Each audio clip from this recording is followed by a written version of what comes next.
Sanctus, Sanctus, Sanctus Dominus Deus Sabaoth.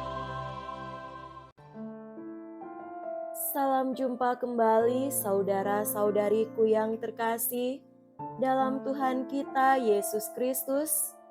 Salam sejahtera untuk kita semua. Berkat Allah yang Maha Kuasa senantiasa menyertai kita. Hari Sabtu tanggal 23 Maret tahun 2024 adalah hari biasa pekan kelima Prapaskah. Marilah kita mendengarkan dan merenungkan bacaan-bacaan kitab suci. Dalam nama Bapa dan Putra dan Roh Kudus. Amin. Bacaan pertama dari Nubuat Yehezkiel bab 37 ayat 21 sampai 28. Beginilah firman Tuhan Allah. Sungguh, Aku akan menjemput orang Israel dari tengah bangsa-bangsa kemana mereka pergi. Aku akan mengumpulkan mereka dari segala penjuru dan akan membawa mereka ke tanah mereka. Aku akan menjadikan mereka satu bangsa di tanah mereka, di antara gunung-gunung Israel, dan satu orang saja memerintah mereka seluruhnya. Mereka tidak lagi menjadi dua bangsa dan tidak lagi terbagi menjadi dua kerajaan. Mereka tidak lagi menajiskan dirinya dengan berhala-berhala atau dewa-dewa mereka yang menjijikkan atau dengan pelanggaran mereka. Tetapi aku akan melepaskan mereka dari segala penyelewengan mereka dengan mana mereka berbuat dosa. Aku akan mentahirkan mereka sehingga mereka akan menjadi umatku dan aku akan menjadi Allahnya. Maka hambaku Daud akan menjadi rajanya, dan mereka semuanya akan mempunyai satu gembala. Mereka akan hidup menurut peraturan-peraturanku dan melakukan ketetapan-ketetapanku dengan setia. Mereka akan tinggal di tanah yang kuberikan kepada hambaku Yakub, di mana nenek moyang mereka tinggal.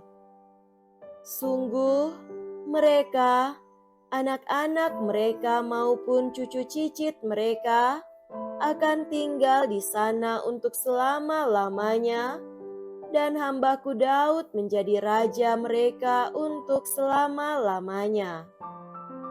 Aku akan mengadakan perjanjian damai dengan mereka, dan itu akan menjadi perjanjian yang kekal dengan mereka.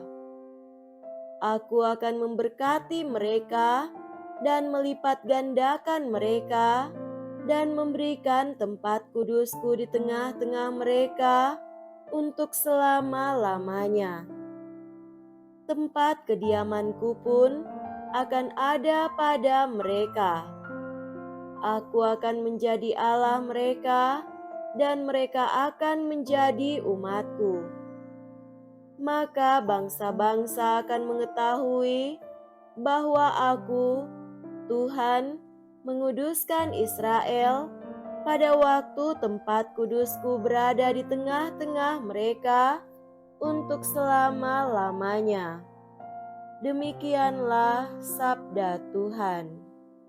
Syukur kepada Allah.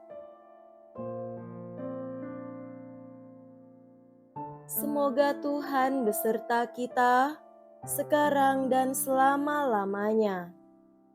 Inilah Injil suci menurut Yohanes. Dimuliakanlah Tuhan. Injil Yohanes bab 11 ayat 45 sampai 56. Banyak di antara orang-orang Yahudi yang datang melawat Maria dan yang menyaksikan sendiri apa yang telah dibuat Yesus terhadap Lazarus percaya kepadanya. Tetapi ada juga yang pergi kepada orang-orang Farisi dan menceritakan kepada mereka apa yang telah dibuat Yesus itu.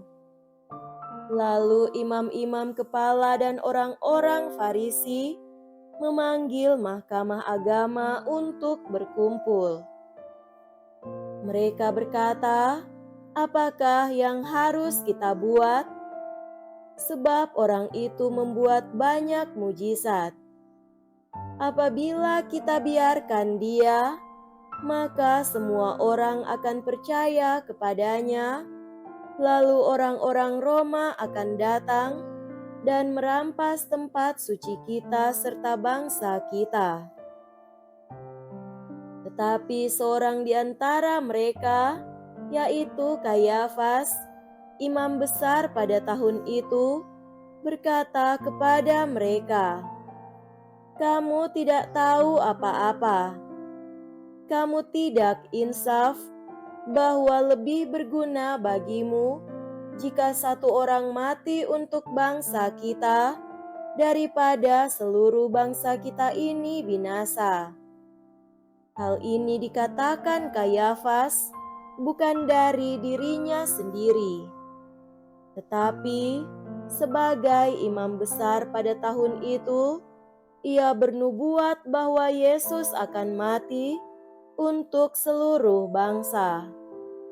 Bukan untuk bangsa itu saja, tetapi juga untuk mengumpulkan dan mempersatukan anak-anak Allah yang tercerai-berai. Mulai dari hari itu, mereka sepakat untuk membunuh Dia. Karena itu, Yesus tidak tampil lagi di muka umum di tengah orang-orang Yahudi. Ia berangkat dari situ ke daerah dekat padang gurun, ke sebuah kota yang bernama Efraim. Di situ ia tinggal bersama murid-muridnya. Waktu itu hari raya Paskah orang Yahudi sudah dekat, dan banyak orang dari negeri itu berangkat ke Yerusalem untuk menyucikan diri sebelum Paskah itu. Mereka mencari Yesus, dan sambil berdiri di dalam bait Allah, mereka berkata seorang kepada yang lain, "Bagaimana pendapatmu? Akan datang jugakah ia ke pesta?" Demikianlah sabda Tuhan. Terpujilah Kristus. Saudara-saudariku yang terkasih dalam Tuhan kita Yesus Kristus, tema renungan kita pada hari ini adalah bahayanya kepentingan yang terusik.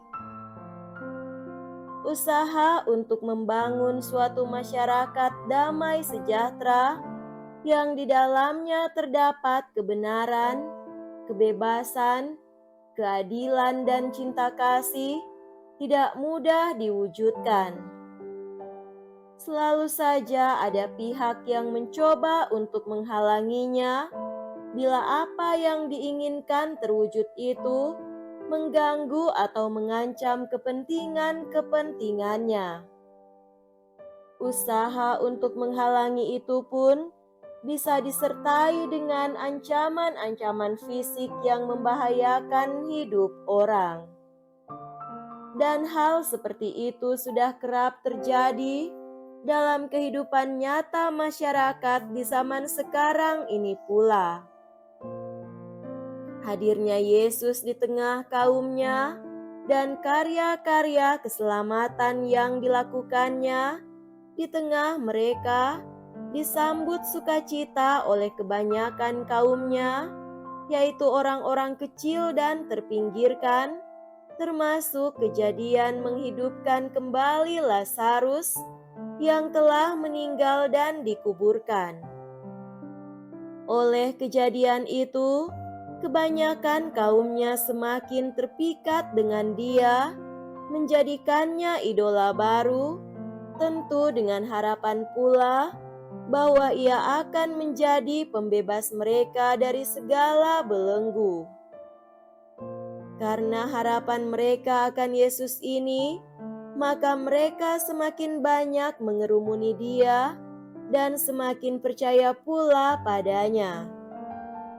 Namun, tidak demikian dengan pemimpin-pemimpin mereka, yaitu orang-orang Farisi, ahli-ahli Taurat dan imam-imam kepala. Ternyata kehadiran Yesus dan karya-karya yang dilakukannya mengusik ketentraman, kenyamanan, dan kepentingan mereka, bahkan bangsa mereka. Mereka mulai merasa kehilangan pengaruh dan ditinggalkan oleh para pengikut.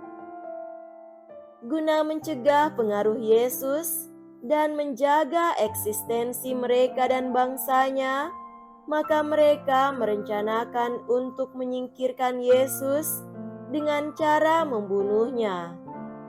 Lebih berguna bagimu jika satu orang mati untuk bangsa kita daripada seluruh bangsa kita ini binasa.